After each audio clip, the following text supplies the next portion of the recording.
Welcome to Rationally Speaking, the podcast where we explore the borderlands between reason and nonsense. I'm your host, Julia Galef, and with me is our guest today, Professor Eric Schwitzgebel. Eric is a professor of philosophy at UC Riverside, where he focuses on a bunch of different interesting topics, from philosophy of mind to moral psychology, epistemology, and science fiction. And he also blogs at The Splintered Mind, which is one of my favorite philosophy blogs. Eric was actually a guest on Rationally Speaking about a year ago, talking about the moral behavior of moral philosophers, or lack thereof. And he's returning now to discuss another topic entirely called Crazyism. Eric, welcome back. Thanks for having me. So what is Crazyism?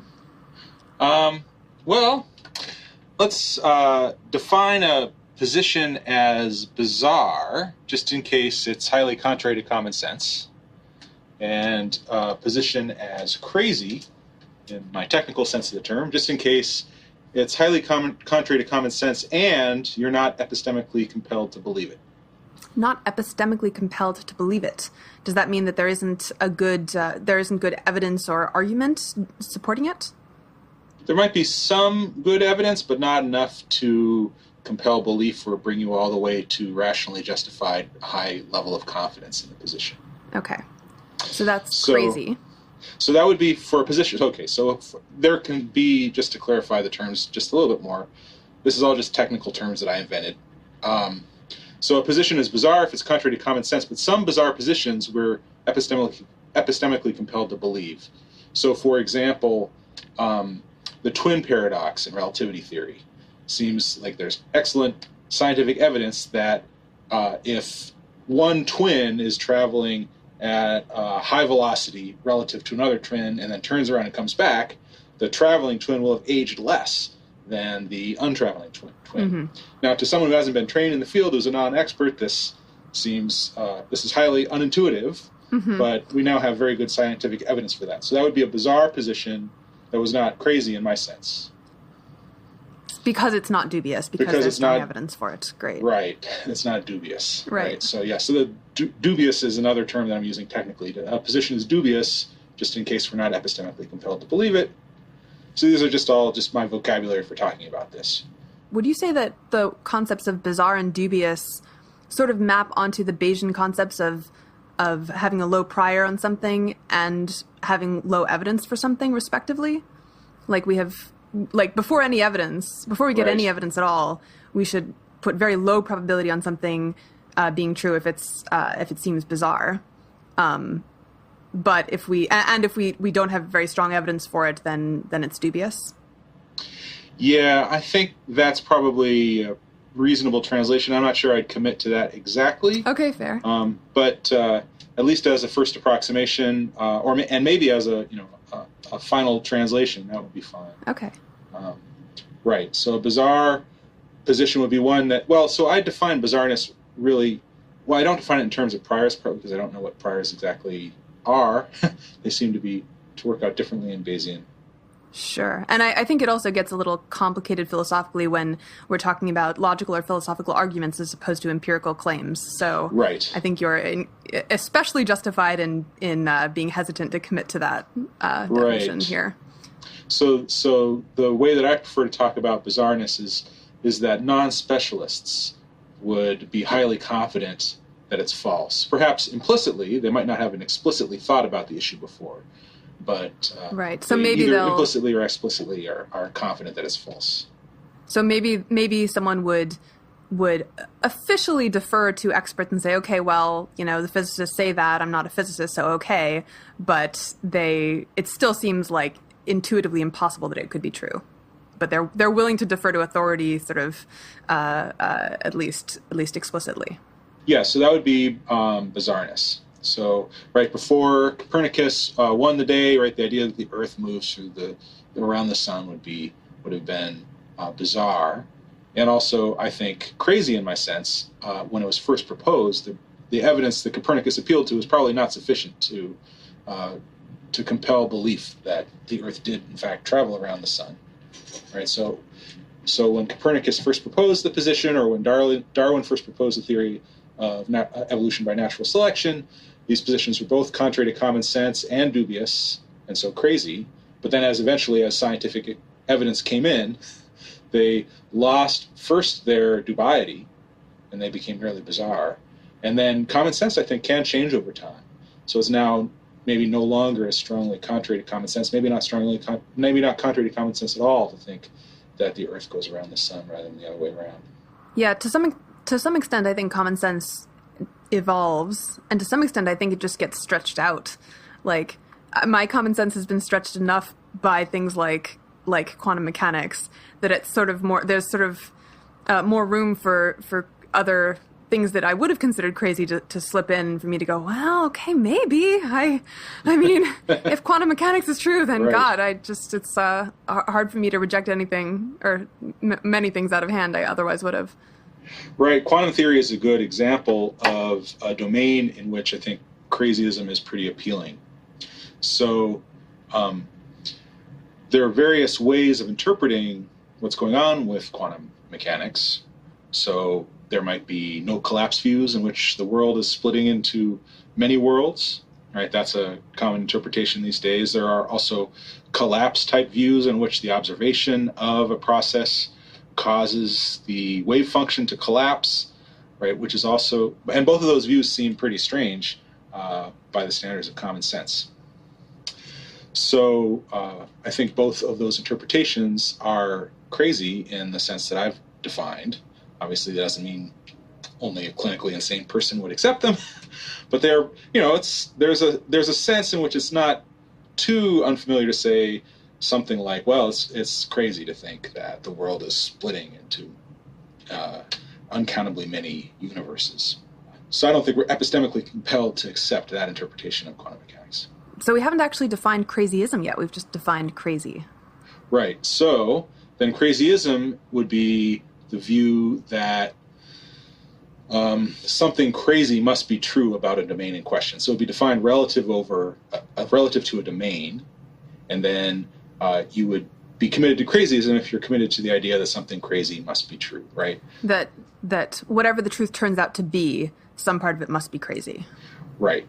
So, for example, there might be 4 different plausible approaches, maybe 4 broad approaches to quantum mechanics. Each of them is bizarre and dubious, but one of them must be true, you think, or alternatively, maybe something even more bizarre and dubious is true, right? But whatever the truth is, it's going to be something bizarre and dubious that is crazy, right? So crazyism about interpretations of quantum mechanics then would be, well, there are various options, but whatever the truth turns out to be, it's going to be something that's highly contrary to common sense and that we currently don't have a compelling epistemic reason to believe. Yeah. When I read your description of crazyism, it reminded me of this quote from Niels Bohr. I don't remember who he was talking to, but he said, "We all agree that your theory is crazy. What we don't yet agree about is whether it's crazy enough to be true." He sounds like a crazyist about whatever that topic was in physics. Right, yes. I think crazyism is pretty plausible in certain cutting-edge areas of science. I mean, I think, so the way academic work sometimes goes is that, kind of adventuresome people, intellectual adventurers, find themselves endorsing theories that are highly contrary to common sense and for which the evidence is less than compelling. And then they put the work into developing those theories. And eventually, if they're really successful, like Copernican theory was, or like Darwin was, eventually the scientific community comes around to them. So kind of trying to chase down the crazy is an important academic task. So before we get into the reasons why we should expect crazyism to be true in certain domains, maybe we could just discuss what other domains outside of say physics do you think it might be reasonable to be a crazyist about? Well, the one that I've thought about in most detail is the metaphysics of mind. So that's one, which is broadly the issue of what sorts of beings in the universe have minds, have conscious experiences, and how does having a mind relate to existing in the physical or material world, if the physical or material world exists. So that would be one domain where I think crazyism is pretty plausible. I've also been thinking about extending it to ethics, and so that's something that I haven't worked on in as much detail, but I'd like to think about that also. Yeah. I've thought more about moral philosophy and metaethics than I have about the metaphysics of mind, and I keep bumping up against these situations where I'm sort of forced to choose between unpalatable options or between bullets that I have to bite, essentially. In fact, one of my favorite works of philosophy is a relatively recent paper by someone named Gustav Arrhenius, in which it's a very rigorous, precise paper for philosophy. And he basically lays out all of these seemingly common sense principles that we would want a moral system to have. Principles like, I may slightly misquote or misparaphrase some of these, but there were things like, all else equal, adding more happy people to the world isn't bad. And all else equal, making currently existing people happier isn't bad. And so he has a list of 6 or 7 or so of these principles, each of which we just want to accept almost unquestioningly. It just seems self-evidently true. And then he shows rigorously that they cannot all be true. There has got to be you've got to give up at least one of them if you want an internally consistent moral system. That's interesting. Yeah, I should check out that paper. Yeah, oh, absolutely. I'll send you it. You send me the paper. That'd be awesome. In fact, maybe we should link to it on the site. And there's a bunch of sort of more concrete, philosophical, moral philosophy thought experiments that can arise out of this, where like our intuitions sort of produce these paradoxical results. But Arrhenius's paper is a nice formalization of why we get these paradoxes Right. This is specifically in utilitarian philosophy. So if you're willing to abandon utilitarianism, maybe you don't have a problem. Right. But anyway, so in metaphysics of mind, what would be, are there specific questions in metaphysics of mind where we're stuck between a rock and a hard place? Right. So I think there are some questions, and I'll give those in a minute. But first, I want maybe a general connection to the issues that you raise about metaethics, also. Mm-hmm. Right. So one, just to bring out, I think, kind of in my own way, what you said pretty explicitly already was, like, if common sense is incoherent in some domain, then it's not going to be possible to have a well-developed theory that respects every aspect of it. It's going to have to conflict with common sense in some respect. Yeah. Right?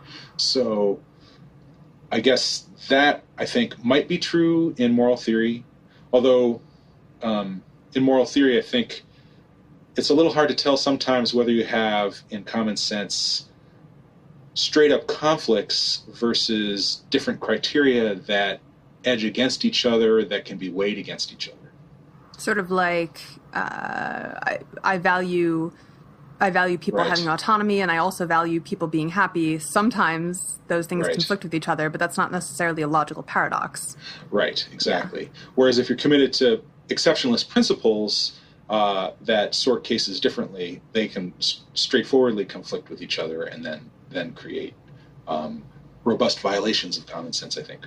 So that's one thing that I'm trying to think about with the moral theory case, to what extent it's merely competing considerations that can be weighed against each other versus outright contradiction in the folk psychological principles underneath. Yeah.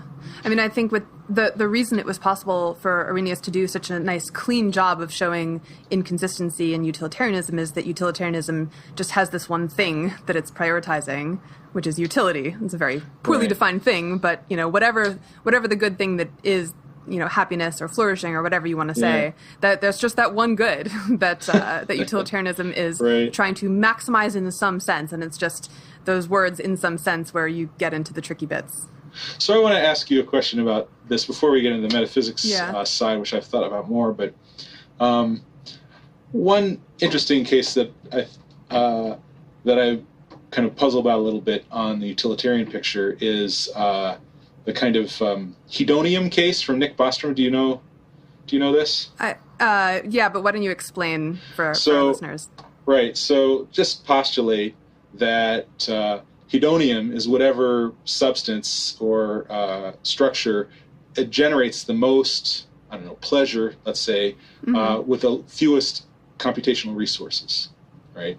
So on a simple version of consequentialism, say a pleasure maximizing one, then it seems like the best thing to do would be to convert all of the mass of the solar system into hedonium. Mm-hmm. Now, even the mass of the beings who would want to use or enjoy the hedonium? Well, the hedonium would be whatever substance it is that is doing the enjoying, right?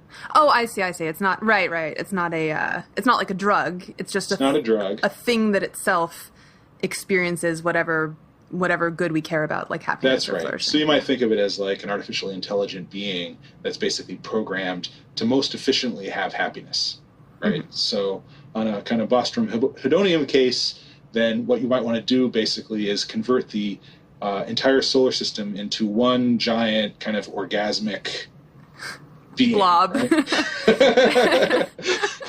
Right, I thought, that doesn't seem very in accord with normal common sense values, and yet it's a pretty straightforward kind of way of, or not totally straightforward, but it's one way of thinking about it if you accept certain premises about computation and maximizing pleasure or whatever, right? It's one thing you might think, wow, from a certain kind of utilitarian perspective, the best possible thing to do would be to just commit, suicide of the entire system to create the giant, solar system-sized orgasmatron, right? So, orgasmoblob. Orgasmoblob, yeah. Right. So I think that's an interesting kind of case for thinking about the boundaries of common sense, right? So you might say, well, look, I'm just going to take as a common sense supposition starting point that that's not what we want.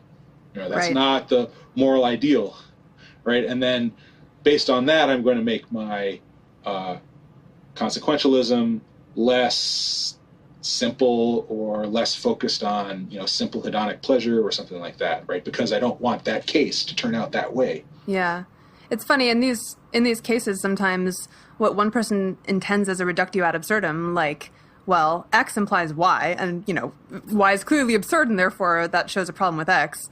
Right. Another person will just say, like, well, I guess Y then, because X implies it. There's this expression, one man's modus ponens is another man's modus tollens. Right, which, yes. Yeah, it's two different ways to react to that. X implies Y. Right, so I think the thing that happens once you think that common sense is no longer trustworthy as a basis for philosophical opinion is that you lose a little bit of a hold on that game, right? So you say, okay, well, look, this is highly contrary to common sense, highly contrary to our cultural presuppositions, but now I don't know how much weight to give to the fact that this does violate in that way. Yeah. Yeah. So, I mean, as I used to be really quite fascinated by paradoxes in moral philosophy, cases in which my moral intuitions strongly suggest X and also strongly suggest Y, and also my logical mind can see that X and Y are in conflict with each other. And I still am sort of interested in those paradoxes, but I'm a little less interested because just thinking a priori about my moral intuitions and how they evolved, my moral intuitions, human moral intuitions, were not programmed from the top down to be an internally consistent set of intuitions. We have different intuitions that evolved in response to different pressures, and there was not a ton of intentional coordination between those different intuitions. And so just thinking about that system, in an outside view, you wouldn't expect that system to produce consistent judgments. And so I guess I've become a little less fascinated and intrigued by cases in which I see these conflicts between my intuitions because I sort of expect that to be the case, and I'm also a little more pessimistic about resolving those inconsistencies. And sort of the best that I think I can hope to do is reach some kind of reflective equilibrium where I try to make whatever changes I need to my moral positions that produce rough consistency overall and require the least amount of violence to what seems to be common sense to me. But I allow that some violence to common sense will have to be done. I just want to minimize it, essentially. Right. So I'm not as sure about the reflective equilibrium thing, But up until that point, the position you were expressing is very close to the kind of position that motivates me in thinking about crazyism, right? So human beings, in thinking about minds and in thinking about morals, right? So tracking back a little bit to the metaphysics of mind, right? Our intuitions, our common sense evolved and was culturally selected in a range of environments for a range of purposes. And it doesn't, stepping back, you might think, well, it's probably satisficing in whatever environment it emerged in. Where satisficing is finding the solution that's good enough to work, but doesn't have to be the best. Right. Yeah. So, and if we look at how intuition has fared in fields where we've had a chance to kind of test intuition against rigorous empirical evidence, right, it turns out that intuition, say physical intuition, is great for picking berries and putting them in baskets and throwing stones and that sort of stuff. But when it comes to the highly energetic and the tiny and the huge and the fast, right, it's a mess. Yeah. Right. So, so likewise, I think when we start stepping outside of the kinds of cases that we're really familiar with and thinking about unfamiliar types of cases, like artificial intelligence types of cases, or alien mind type cases, or if we think about the possibility of beings with minds very different from us that we could design computationally, then the kind of culturally given and evolutionarily selected processes that give us our intuitions might not be expected to have anything very clear or high quality to say about that stuff. Yeah. Yeah, I was thinking about this with respect to mathematical and sometimes logical paradoxes, which, in my experience, something like 95% of all of the mathematical paradoxes out there involve either infinities or self-reference. And something like infinity is just not that, like, infinities are not a thing that human brains would have had to deal with as they were evolving. And so, this is setting aside the question of whether infinity is even a coherent concept in itself, because if it's not, then this could explain why the paradoxes arise. But regardless, it's also true that our brains did not evolve to be able to think well about infinity. And so, of course, things are going to seem counterintuitive to us. Right. And we evolved in an environment in which the only beings who are capable of linguistic thought of the kind of quality that we're used to as human beings are other human beings with forms similar to ours and with certain kinds of maximum capacities, right? So we did not involve in the context where there were highly intelligent group intelligences or artificial intelligences. We did not involve in a context in which we might interact with a being who is capable of vastly more pleasure than we are or hugely more intelligent than we are. So our moral intuitions and our intuitions about the metaphysics of mind we might not expect them to transfer very well to those unfamiliar types of cases.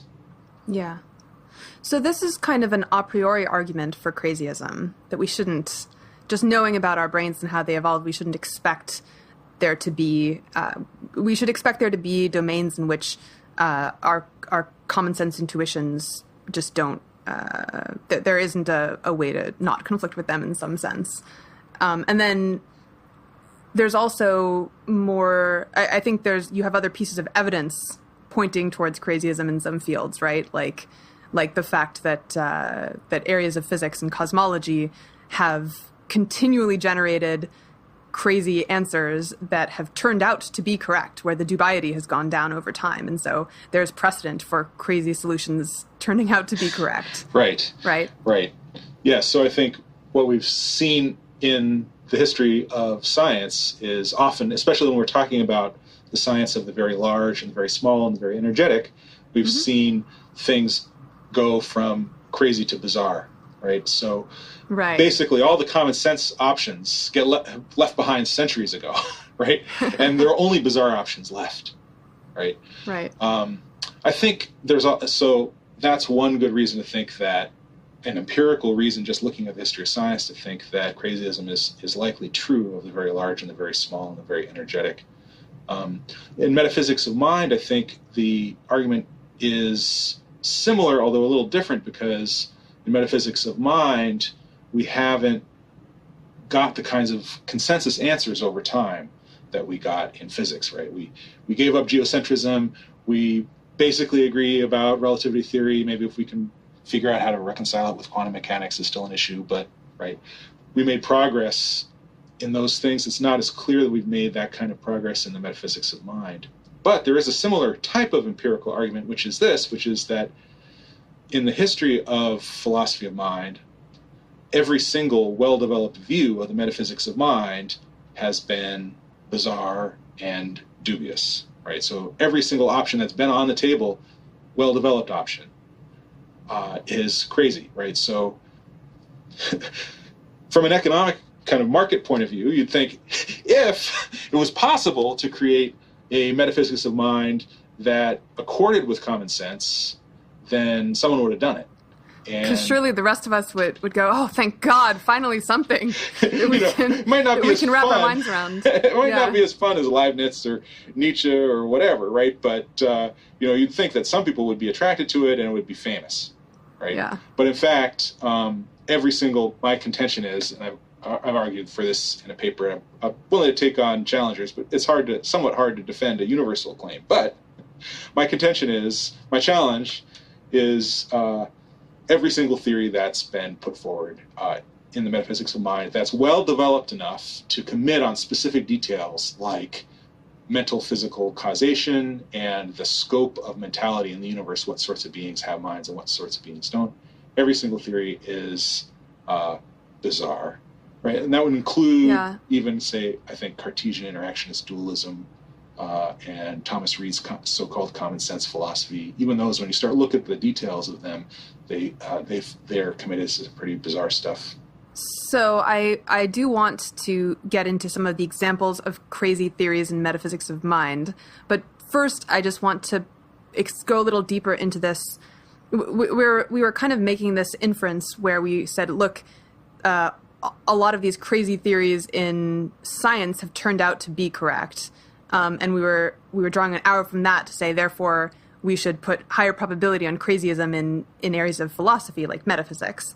And I guess I'm not quite confident that arrow is justified, because it seems like the goals of science and philosophy are relevantly different, where the goal of philosophy, you could say the goal of philosophy is to make sense of the world. And so if the answers that philosophy gives us seem nonsensical to us, then it hasn't really succeeded at that goal. Whereas there's no such constraint on science, right? The universe doesn't owe us a reality that we can understand or that makes sense. Here's a case where I think metaphysics of mind and morality might come apart again. I'm still inclined toward crazyism about morality, but I think the case is easier for metaphysics of mind here.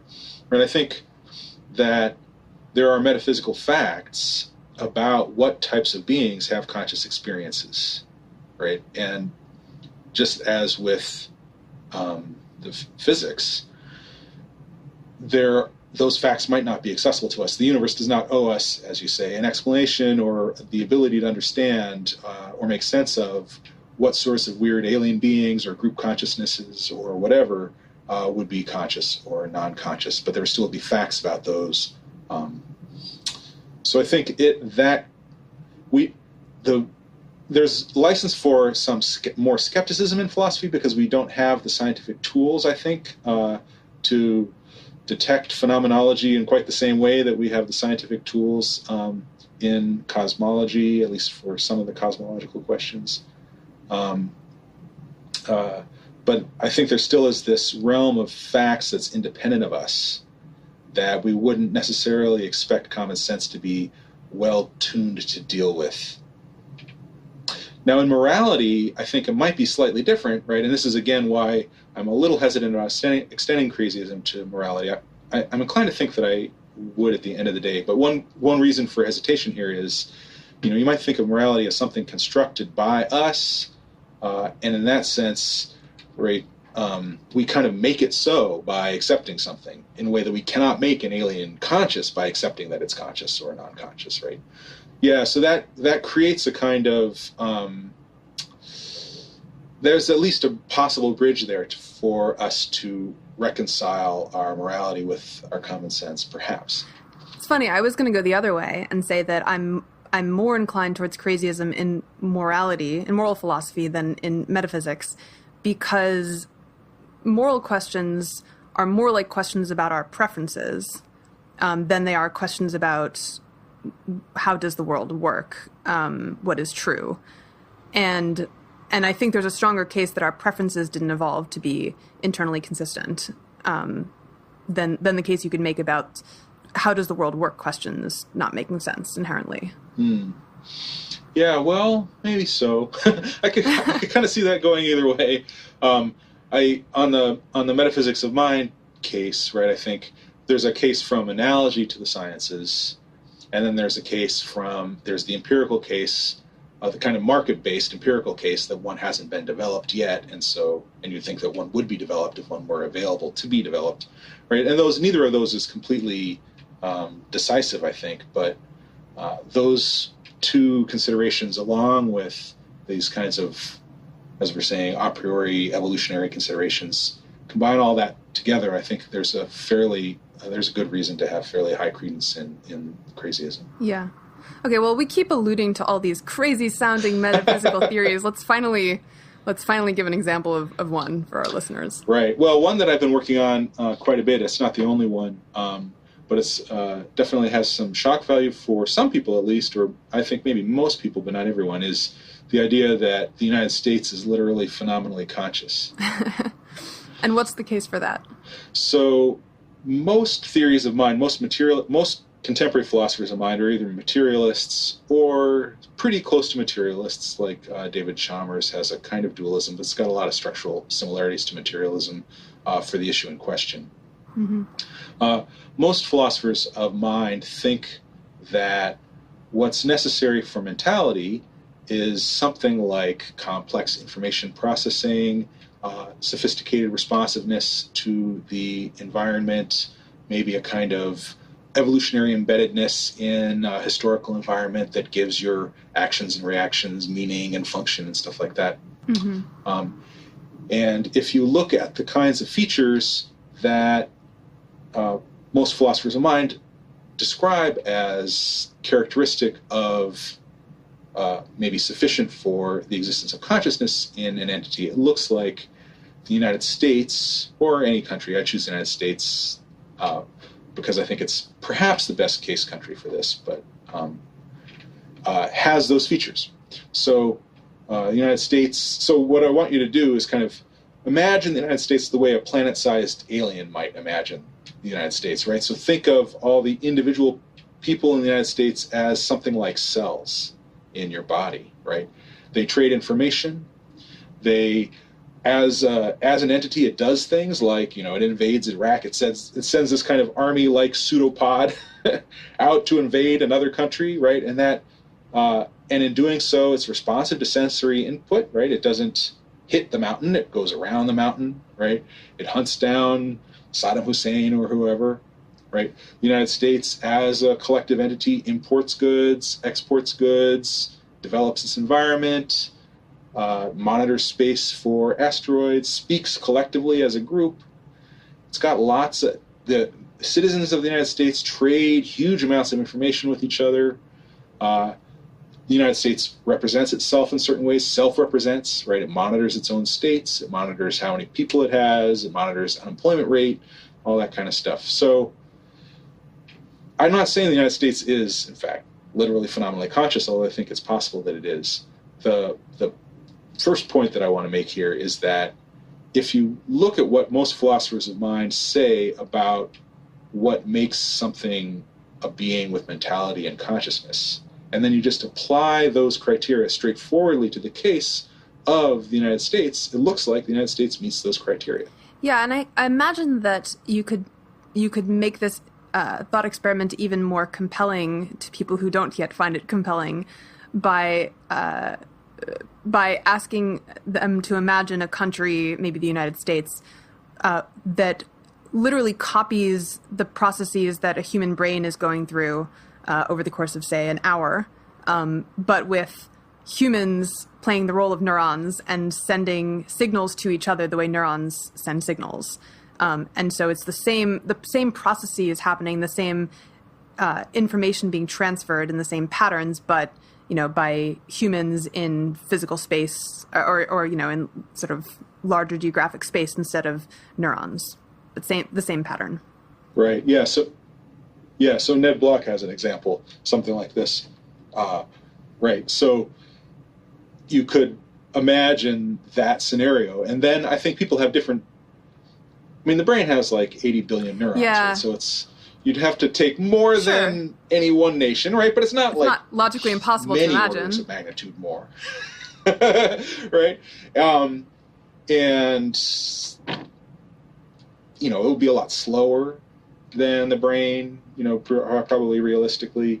Now, what kinds of intuitions do we have about what would happen in that kind of case, right? The way when Block sets up this kind of case, he doesn't do it actually exactly with neurons, he does it with functional states, but I think it's a similar idea, right? Is he kind of invites the reader to think, well, it's absurd to think that that entity constituted of people trading information with each other would have a higher level of conscious experience in addition to the conscious experience of all the individuals constituting it.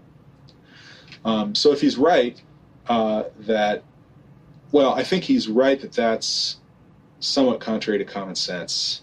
I think it's even more contrary to common sense. It's even a sharper violation of common sense to say that the actual United States, as it exists right now, without further messing around, has a stream of experience too. Right. So you can have strengths of violation and non-violation. Right. Yeah, and there was one. I forget who said this, but there was one attempt to approach this question from a different angle that said, okay, imagine that we replace the neurons in your brain gradually, piece by piece, with these little robots that are programmed to do the same things that neurons do, to take in the same inputs and produce outputs in the same, according to the same rules. And so, gradually your neurons get replaced by these robots. Fine. So most people, I think, would still say, okay, yeah, I'd still be conscious, even though I have robots instead of neurons doing the processing. And then this person said, well, the robots themselves could not possibly be conscious, because if they were, then the whole system would stop being conscious. And that doesn't seem very intuitive to me. Like, as long as the robots are doing their job properly, why can't they be conscious without my own consciousness ceasing to exist? But this is just the U.S. or Chinese or giant 80 billion person nation thought experiment, but on a much smaller scale. But it's the same thing. Right. Yeah. So some people think, for some reason, that consciousnesses can't nest in each other. That you couldn't have consciousness at two levels of organization at once, right? At the lower level and at the higher level at the same time. And that principle has been put forward by a few people. Giulio Tononi has defended it. Francois Cameron recently has defended it. And I think part of what they want to do is they see the possible implication of, say, standard theories of consciousness for group-level consciousness of entities like the United States, right? And they want to avoid that conclusion, and so they introduce this, I think, as a means to avoid that conclusion. But introducing it as a means to avoid that conclusion, if it really is justified in that way, and I don't think it's totally clear how it's justified, right? But if it's justified because you want to avoid that conclusion, then what you're doing is you're engaging in a philosophical method that takes, as a fixed point, groups like the United States couldn't be conscious. And then I guess kind of one of the questions I ask about that is, how do you know that, right? It's contrary to common sense, right? But if what we've been saying earlier is correct, then common sense might not be a very good guide to these kinds of issues. So why should we take that particular violation of common sense as an evidential fixed point? Right. I mean, at the least, it seems clear that, it seems pretty likely that we have to choose between counterintuitive conclusions, whether that's consciousnesses can't nest or a country couldn't be conscious. I mean, it's possible there's a logical, loophole that I'm missing or something, but I mean, in all these cases, it's possible. But this is, I think, a good example of where crazyism seems pretty well supported. Right. And, and if you look at nesting, people who have what I call anti-nesting principles, right, as views on which consciousness can't nest, when you push on those principles, they tend to have their own counterintuitive consequences, right? So, again, Ned Block has suggested, for example, right, if it were possible, this is really far-fetched, right, but it's a clean, simple example, right? If it were possible for there to be very tiny beings who acted out the role of one neuron, right, and you inhaled one and it became part of your brain, you would lose your consciousness as a result, and that seems unintuitive. I mean, maybe it's true, right? I'm not sure what role intuition should play in this, right? But it's not all the intuitions are on the same side in this issue. Or another kind of group consciousness intuitive kind of case, I think, is you can imagine a science fiction case where we were visited by beings who looked like woolly mammoths, right, and who behaved in intelligent linguistic ways. Maybe they're a little slower paced than we are. Maybe it takes 10 times as long for them to say anything as it takes for us, right? But that doesn't seem like that big a deal, right? And it turns out, perhaps, in this scenario, that their mentality is instantiated by 100 million insects that they contain in their heads and their humps, right? Each insect has a tiny little set of sensory organs, right, and its own insect-like intelligence, right? In that case, it might be intuitive to think, well, the insects have insect-level consciousness, but also these beings who maybe you can imagine a science fiction story in which we've already established social relationships with them. Maybe maybe there's been, cross-species marriage, right? There would be definitely, under certain circumstances, would seem highly chauvinistic to say, no, those beings can't be conscious because they're constituted by their mentality is instantiated by the interaction of insects rather than that's just anti-insectism right there. Right. I mean, there is actually another way around, like a way out of this rock and a hard place dilemma that I didn't mention, which is just you could say, no, consciousnesses can only be instantiated on a brain. It can only, have biological substrates and not other substrates. Which feels unintuitive to me, but not to some people, I think. Right. So people do say stuff like that, and I guess I was kind of assuming the falsity of that in what I was saying before. But that does get to the point that what feels like a violation of common sense varies between people. Yeah. I mean, I think you mentioned at the beginning that, I've been interested in science fiction, and actually I think one of the wonderful lessons of science fiction is that it's intuitive that consciousness and intelligence could be instantiated in a wide variety of beings, right? Once you think about the way science fiction authors have set up mentality fairly plausibly in a wide range of possible cases, then, readers are drawn in to think of these beings as having mentality if they behave in sufficiently sophisticated ways, and they exist in societies, and they have kind of recognizable interactions and morality and cares and things like that. So I think anyone who would insist upon neurons specifically or something like that would be violating that aspect of common sense that's so nicely drawn out in the science fiction literature. We have a few minutes left, and I think my top thread to close on would be whether the unreliability of common sense as a guide to these questions means that what should we do about that fact? Does that mean common sense doesn't apply to philosophical reasoning? That seems too harsh. Like, there are many, many cases in which I think we need to be able to say, that seems absurd. Clearly, we must have gone wrong somewhere in our reasoning, right? Because philosophy is just not, it's never going to be a purely logical, deductive enterprise where you can just prove something the way you would prove it in math, right? So aren't we just going to have to use common sense a lot? Yes, I do think we have to use common sense.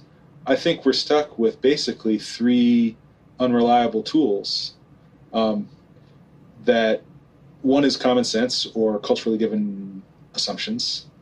Another is empirical methods, and another is appeal to kind of abstract virtues like simplicity. And I guess what I think is the case about the metaphysics of mind in particular is that none of these tools is going to give you very solid answers. So we kind of have to rely on all of them. Now, there are some things that have basically no merit in terms of scientific, no scientific merit, no merit in terms of simplicity or elegance, no merit in terms of common sense, and we can discard those, right? So, for example, here's a theory: on your 18th birthday, you get an immaterial soul for exactly 17 seconds. Right? There's no scientific merit for this. It violates common sense. It's completely inelegant, right? So it's not like all theories are going to be equal, right? I think we're in a tricky epistemic situation where we have various means of trying to figure these things out, but none of these means are very powerful. But that doesn't mean that we kind of just left completely shrugging our shoulders. Some theories have more plausibility than others, but I think we left in a position of dubiety, right, where we can't resolve confidently upon any one theory, or even any broad class of theories like materialism. Well, that sounds like a very common sense thing to say. I can get behind that. Yeah, crazyism is not itself crazy, I think. Yeah. Perhaps it's bizarre. I'm not even sure about that. Let me just conclude with one thought about this way of doing metaphysics as opposed to some other ways of doing metaphysics. I think most metaphysicians are interested in kind of resolving upon what they see as the one metaphysical truth, right? Here's materialism, it's right, and here's my version of it, and here's why it's right? Or here's Kantian transcendental idealism, and here's why this is the correct view. The way that I'm approaching these issues, I think, is I think of it as disjunctive, right, in the sense of a disjunction is this or that or that or that. I'm more interested in opening possibilities that you might not have thought of or taken seriously before, like that there could be a stream of consciousness in the United States, than I am in closing the possibilities and resolving upon a single answer, right? I think once we no longer think of common sense as a decisive criterion, even though it has some value as a criterion, and we start thinking about all the different possibilities that are out there, a variety of bizarre and beautiful possibilities open up. And I find that kind of exciting. We lose our moorings a little bit, and the world seems to me kind of more wonderful and amazing and incomprehensible and beautiful once you see the weakness of the presuppositions that you might have had entering into doing philosophy. Well said. All right. Well, let's wrap up this section of the podcast, and we'll move on to the Rationally Speaking pick. Welcome back. Every episode, we invite our guest to introduce the Rationally Speaking pick of the episode. That's a book or article or website or something that has influenced his or her thinking in an interesting way. So, Eric, what's your pick for today's episode? My pick is Borges's Labyrinths. Oh, excellent. Tell us a little bit about that book. So that was a favorite book of mine as a college student, and still is a favorite. It's a collection of his most philosophically interesting short stories gathered and translated into English. And it's full of ideas about infinitude and idealism in the metaphysical sense of idealism, where a mentality is fundamental to the universe, full of paradox and weirdness. And I guess also, for me, kind of a little bit of a schooling in how you can write philosophy science fictionally or speculatively, or how you can do speculative fiction philosophically. I remember, I think it was in Labyrinths, I was reading a poetic passage about a different civilization that just had a totally different ontology. Like, they divided up the world in a totally different way that seemed very arbitrary, where there was a whole category of, things that had 5 legs or things Yes. that, I don't know, it was weirder than that. It's hard to be weird on the spot. But. Yes, Borges' taxonomy. I'm not sure if that's in Labyrinth or not, but okay. he's got this wonderful taxonomy of animals, and it's like 14 different categories that make no sense in relationship to each other. One of them is things that, when viewed from a distance, look like flies. Another one is this is a taxonomy of animals that belong to the king. Yes. Another one is...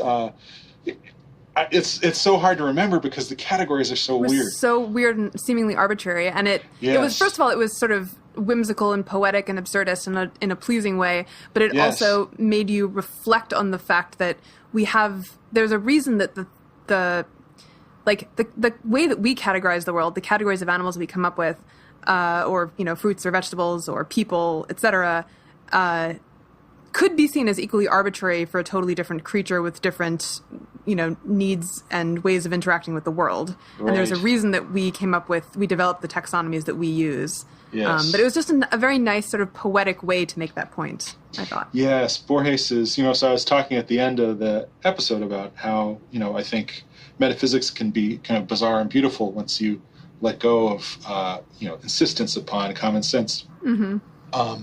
And Borges is an example of someone whose thinking is bizarre and beautiful.